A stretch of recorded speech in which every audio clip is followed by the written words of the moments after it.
శ్రీమాత్రే నమః. మనం ఈరోజు నుంచి సౌందర్యలహరి శ్లోకాలతో పాటు దాని అర్థం కూడా తెలుసుకోవడానికి ప్రయత్నిద్దాం. శ్రీమాత్రే నమః.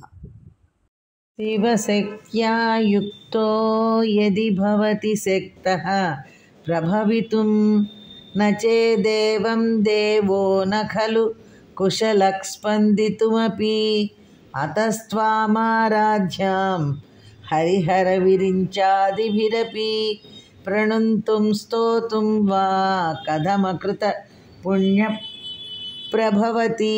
ఇది సకల కార్యసిద్ధికి పనికొచ్చే శ్లోకం అనమాట. ఇది సకల కార్యసిద్ధి కోసం మనం దీన్ని జపం చేసుకుంటే రోజుకి ఎన్నిసార్లని చేసుకుంటే మనకి కార్యాలన్నీ సిద్ధిస్తాయి అన్నమాట. తల్లి, దీనికి అర్థం కూడా ఉంది. తల్లి భగవతి, శివుడంతటి వాడు శక్తి స్వరూపిణివైన నీతో కూడి ఉన్నప్పుడు సమస్త సృష్టిని చేయుటకు సమర్థుడగుచున్నాడు.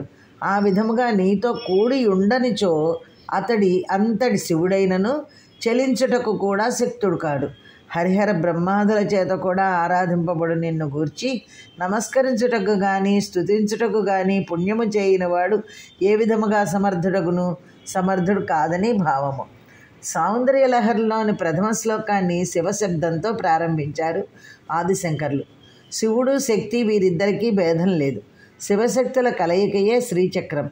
ఈ శ్లోకంలో శంకర్లు ఏమంటున్నారంటే, అమ్మ, పరమేశ్వరుడు కూడా శక్తివైన నీతో కలిసినప్పుడే అతడు లయకార్యమును చేయగలడు. శక్తి కలయిక లేని శివుడు స్థాణువు మాత్రమే. అందుకనే హరిహర బ్రహ్మలు శక్తి యొక్క అనుగ్రహముతోనే తమ తమ కార్యములు నిర్వహించగలుగుతున్నారు. ఇక మానవులమైన మేమెంత, నీ అనుగ్రహం లేని మానవులు నిన్ను స్మరించటానికి అర్హులు కారు. అమ్మా, ఓ పరమేశ్వరి, సర్వమంగళకారకుడైన శివుడు కూడా జగన్నిర్మాణ శక్తివైన నీతో కూడితేనే కానీ ఈ జగత్తులను నిర్మించలేడు.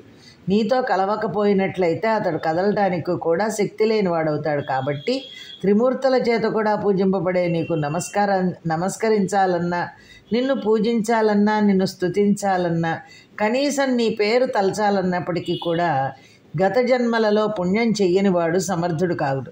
అంటే పూర్వజన్మ సుకృతం లేనిదే నిన్ను అర్చించటం కాదు కదా, కనీసం నీ పేరు తలచడానికి కూడా అర్హత ఉండదు.